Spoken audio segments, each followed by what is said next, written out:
Москвадан Кыргызстанга жүк ташыган ишенимдүү ишкерди сунуштайбыз. Ишкердин аты Зайырбек. 12 жылдан бери аманатка кыянат кылбай иштеп келет. Жүктү Москванын бардык жеринен алып кете алат. Алган жүктү Кыргызстандын бардык облустарына аман жеткирерине кепилдик берет. Кыргызстанга бир аптада 2 машина жиберилет. Аманатты өзү алып барып тапшырууну каалагандар үчүн дареги Нижегородская метросу, Перовск шоссеси 9, 7-марат.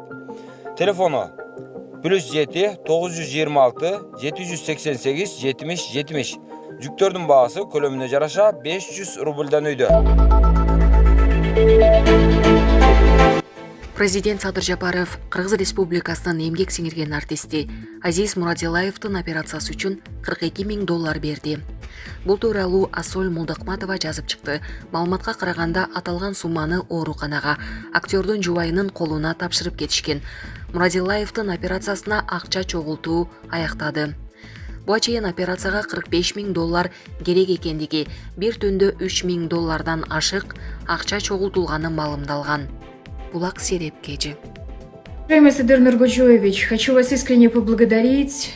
Буквально несколько минут назад от вашего имени привезли сумму в размере $42 тысяч США на лечение Азиза Мурадилаева. Привезли и вручили лично в руки супруге Эльвире Джумалиевой. Мы благодарим вас за доброту, искренность и прежде всего за оперативность. Пусть Азиз живет на этом свете и пусть он исцелится.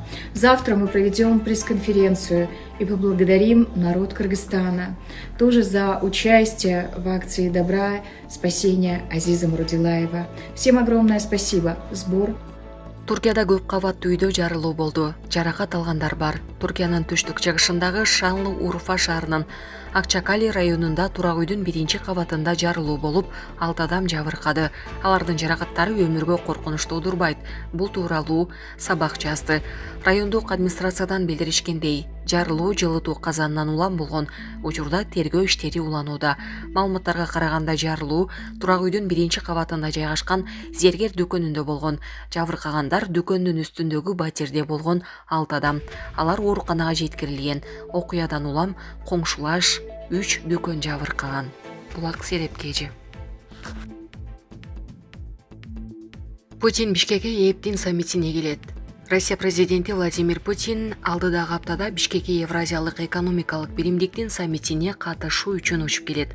Бул тууралуу Россия 1 каналынын Москва Кремль Путин программасынын алып баруучусу Павел Зарубин өз телеграм-каналына жазды. Ал РФ лидеринин кийинки жумага болгон болжолдуу расписаниясын жарыялаган. Билдирүүдө Кыргызстанга сапар белгиленген. Эскерте кетсек, мамлекеттердин жетекчилеринин саммити 9 декабрь күнү Бишкекте өтөт. Быйыл уюмга Кыргызстан төрагалык кылууда. Булак Спутник Кежи. Политика. АКШ Украинага жардам берүүнү жазда кескин азайтышы мүмкүн. АКШ бийлиги толук кандуу аскердик бюджеттин ордуна 1 жылга каржылоо резолюциясын кабыл алса, Украинага жардам берүүсү кыскарышы мүмкүн. Бул тууралуу РИА Новости агенттиги жазды. Маалыматта белгиленгендей, политика басылмасына журналист Лара Селигмандын макаласы чыккан. Анда бул резолюция Пентагондук каржылоону президент Джо Байдендин 2023 жылга карата сураган суммасына салыштырмалуу $29 миллиард же 3,7% азайтат. Эгерде Конгресс убактылуу каржылоо жөнүндөгү чечимди кабыл алса, бул чечим Украинага аскердик жардам берүүнү жаз айларынан баштап токтотушу мүмкүн. Мындан тышкары Абрамс танкынан тартып М777 гаубицасы Украинага берилип жүргөн кошулуп, негизги бир нече система үчүн өнөр жай базаларын модернизациялоо кечиктирилет деп жазылат маалыматта. Жазда Конгресс Украинага аскердик жана экономикалык жардам берүү үчүн дээрлик $40 миллиард бөлгөн. Ал эми октябрда Байден убактылуу каржылоо жөнүндөгү мыйзамга кол койгон.